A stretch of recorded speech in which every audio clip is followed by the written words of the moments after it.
Olá pessoal, na aula de hoje trabalharemos com o conteúdo de soluções e cálculo de concentração.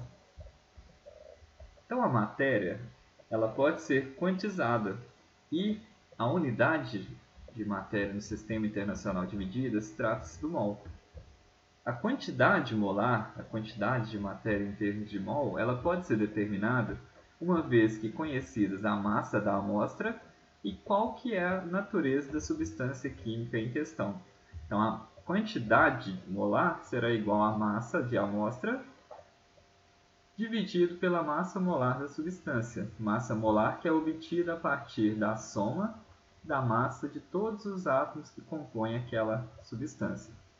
Por exemplo, para 25 gramas de sulfato de sódio, a quantidade de matéria representada por N será igual a 25 gramas, que é a massa da minha amostra, dividido por 142 gramas por mol, que é a massa molar do sulfato de sódio, representado como Na2SO4. Resolvendo essa continha, a gente tem então que para 25 gramas de sulfato de sódio, temos aproximadamente 0,176 mol dessa substância. As soluções são sistemas homogêneos, ou seja, em que a gente tem apenas uma fase e constituída por pelo menos duas substâncias diferentes. O solvente, que vai ser a substância capaz de dissolver outra, e o soluto, que é a substância que será dissolvida no solvente. Um exemplo prático do nosso dia a dia, quando adicionamos açúcar ou sal em meia água, a gente prepara uma solução em que o sal ou açúcar é o soluto que vai ser dissolvido no solvente, que é a água. Grande parte das soluções que a gente utiliza no nosso dia a dia utilizam a água como solvente. Essas são chamadas soluções aquosas. Alguns exemplos ilustram bem a presença dessas soluções aquosas no nosso dia a dia. Então, a água mineral mesmo é uma solução, ela contém vários sais minerais diferentes. Bebidas, alimentos, a base líquida, a gente tem soluções, são diluídos em água. Medicamentos, produtos de limpeza.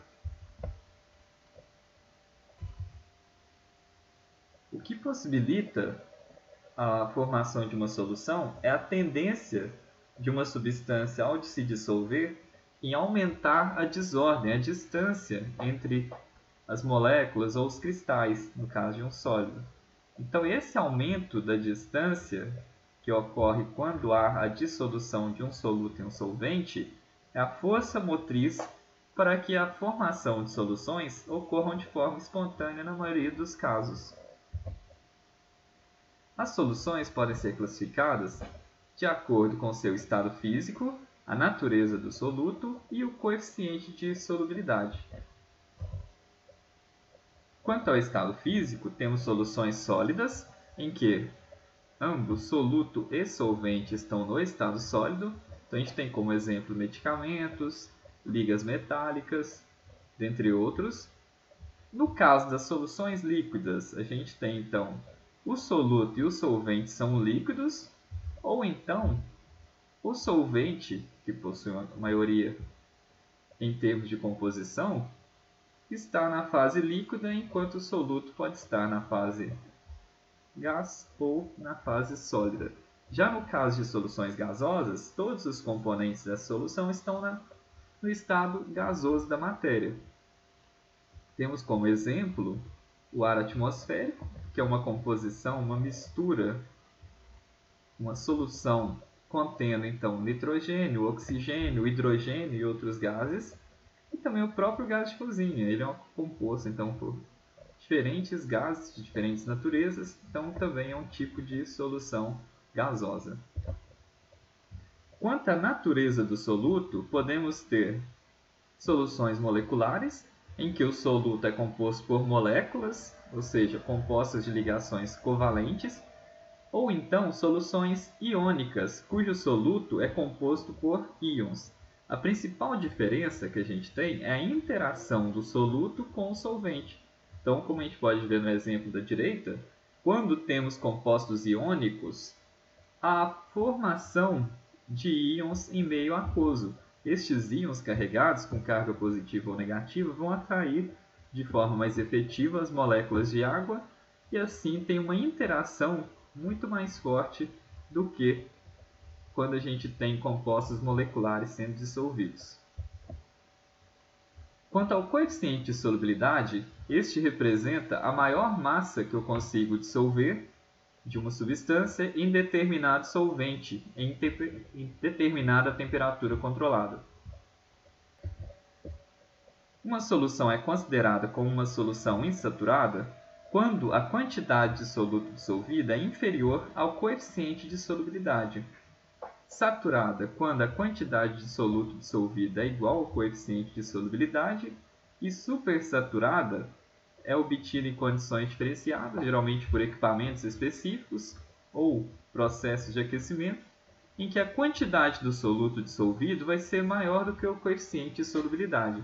Essas soluções supersaturadas elas são muito instáveis. Agora que definimos bem o que são soluções, os tipos, vamos tratar um pouco sobre a concentração de uma solução.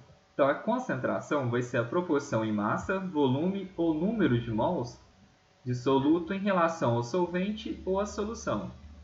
Uma vez que quando a gente prepara uma solução, o soluto vai estar homogeneamente distribuído, a determinação da proporção entre a concentração do soluto em determinado solvente torna-se importante para estudar as diferentes soluções. Essas concentrações podem ser expressadas em diferentes maneiras. A primeira trata-se da concentração mássica. A concentração mássica é a concentração de soluto em função da massa deste soluto presente na solução. Então, a concentração massa-volume, ou concentração mássica, é a massa do soluto dividido pelo volume total de solução. Um exemplo, na água mineral, a gente tem rotulado que ela possui 71,56 miligramas por litro de bicarbonato. Ou seja, a concentração mássica do composto bicarbonato nessa água é de 71,56 miligramas por litro. Já a concentração molar, muito utilizada no âmbito laboratorial, trata-se da concentração em função do número de mols de soluto dividido pelo volume da solução. Dessa forma, então, a concentração molar ela é informada em termos de mols por litro. A concentração molar é a forma de determinar a concentração mais utilizada no meio científico. Já a fração molar ela é igual à quantidade de matéria do soluto dissolvido dividido pela quantidade de matéria total do sistema, ou seja, a quantidade de matéria do solvente mais a quantidade de matéria do soluto dissolvido. A fração molar vai me informar então um número entre 0 e 1, e quanto mais próximo de 1, significa que eu tenho uma concentração maior de soluto dissolvido. Já a concentração percentual expressa a concentração em termos de diferentes porcentagens, ou seja, partes por cento. Eu posso ter percentual em massa, ou massa-massa, que vai ser obtido pela massa do soluto dividido pela massa da solução vezes 100. Percentual em volume, que vai ser o volume do soluto dividido pelo volume da solução vezes 100. Percentual em massa-volume, que vai ser a massa do soluto em gramas dividido pelo volume da solução vezes 100. E no caso específico de concentrações percentuais, devem ser informadas qual que é o tipo de percentual que está sendo levado em conta, se é massa-massa, volume-volume, uma vez que deve ser especificado para melhor entendimento da composição. Então, dois exemplos práticos no nosso cotidiano. A solução fisiológica comercial ela contém em torno de 0,9% massa-volume de cloreto de sódio, o que significa que em 100 ml dessa solução temos então 0,9 gramas de cloreto de sódio dissolvido. Já na cachaça, na especificação dela em seu rótulo, traz que ela tem em torno de 40% volume/volume de álcool em sua graduação, o que significa que em 100 ml de solução temos 40 ml de etanol. No caso de partes por milhão, esse tipo de expressão de concentração é utilizado quando temos concentrações minúsculas. Então, por exemplo, no caso da concentração de flúor no creme dental, temos aí em torno de 1.400 partes por milhão, ou seja, 1.400 vezes 10 a menos 6. Então, dessa forma, para expressar esses compostos que estão em concentrações próximas de miligrama por litro, então a parte por milhão ela facilita um pouco a leitura desses números. No caso das p-funções, então, a gente tem a concentração expressada como um logaritmo negativo, na base 10, da concentração molar daquela espécie. Então, no caso do pH, por exemplo, que a gente utiliza muito em química inorgânica, o pH vai ser menos log da concentração de íons H+. Então, permite que concentrações com 10 ou mais ordens de grandeza sejam expressas em termos de números pequenos e positivos, que facilitam um pouco a interpretação dos dados. A principal aplicação desse tipo de expressão de concentração é justamente na acidez e basicidade. No caso da concentração molar, até destaquei de amarelo para evitar confusão com a concentração molar com R.